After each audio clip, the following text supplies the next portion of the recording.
நாகூம் 3ஆம் அதிகாரம். இரத்த பலிகளின் நகரத்திற்கு ஐயோ! அது வஞ்சகத்தினாலும் கொடுமையினாலும் நிறைந்திருக்கிறது.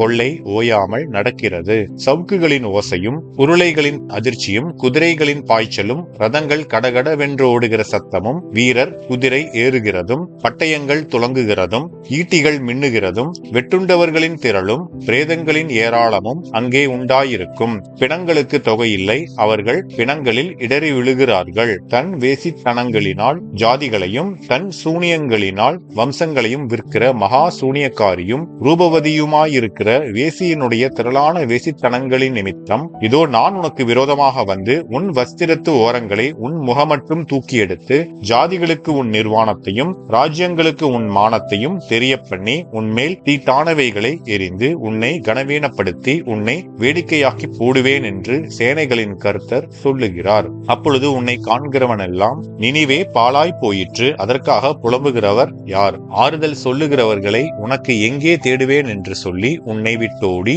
போவான். நதிகள் மத்தியில் இருந்த நோ அம்மோனை பார்க்கிலும் நீ சிரேஷ்டமோ? அதை சுற்றிலும் தண்ணீர் இருந்தது. சமுத்திரம் அதன் அரணும் சமுத்திரக்கால் அதன் மதிலுமாயிருந்தது. எத்தியோப்பியாவும் எகிப்தும் எண்ணிறந்த சேனையால் அதற்கு பலனாக இருந்தது. பூத்தும் லூபீமும் அதற்கு சகாயமாயிருந்தது. ஆயினும் அவள் குடிவிலக்கப்பட்டு சிறையிருப்பிலே கொண்டு போகப்பட்டாள். அவள் குழந்தைகள் எல்லா வீதிகளின் முகனைகளிலும் மோதியடிக்கப்பட்டார்கள். அவளுடைய கனவான்கள் பேரில் சீட்டு போட்டார்கள். அவளுடைய பெரியவர்கள் எல்லாரும் சங்கிலிகளால் கட்டப்பட்டார்கள். நீயும் வெறிகொண்டு ஒளித்துக் கொள்வாய். நீயும் உன் சத்ருவுக்கு தப்ப அரணான கோட்டையை தேடுவாய். உன் அரண்களெல்லாம் முதல் பழுக்கும் பழங்களுள்ள அத்தி மரங்களைப் போல் இருக்கும். அவைகள் குலுக்கப்பட்டால் அவைகளின் பழம் தின்கிறவன் வாயிலே விழும். இதோ உன் நடுவில் இருக்கிற ஜனங்கள் பேடிகள். உன் தேசத்தின் வாசல்கள் உன் சத்ருவுக்கு முன் திறமுண்டு போகும். அக்கினி உன் தாழ்பால்களை பட்சிக்கும். முற்றிக்கை தண்ணீர் மோண்டுவை. உன் அரண்களை பலப்படுத்து. சேற்றிலே போய் களிமண்ணை மிதி. சூளையை கெட்டிப்படுத்து. அங்கே அக்கினி உன்னை பட்சிக்கும். பட்டயம் உன்னை சங்கரிக்கும். அது பச்சை கிளிகளை போல் உன்னை பட்சித்து போடும். உன்னை பச்சைக்கிளி கலதனையாக்கிக்கொள். உன்னை வெட்டிக்கிளி கலதனையாக்கிக்கொள். உன் வர்த்தகரை வானத்து நட்சத்திரங்களிலும் அதிகமாக்கினாய். இந்த பச்சை கிளிகள் பரவி பறந்து போகும்.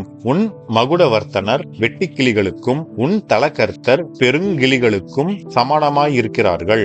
அவைகள் குளிர்ச்சியான நாளில் வேலிகளில் பாளையமிறங்கி சூரியன் உதித்த மாத்திரத்தில் பறந்து போம். பின்பு அவைகள் இருக்கும் இடம் இன்னதென்று தெரியாது. அசீரியா ராஜாவே, உன் மேய்ப்பர்கள் உறங்குவார்கள். உன் பிரபலஸ்தர் படுத்திருப்பார்கள். உன் ஜனங்கள் பர்வதங்களின் மேல் சிதறியிருக்கிறார்கள். அவைகளை கூட்டி சேர்ப்பவன் இல்லை.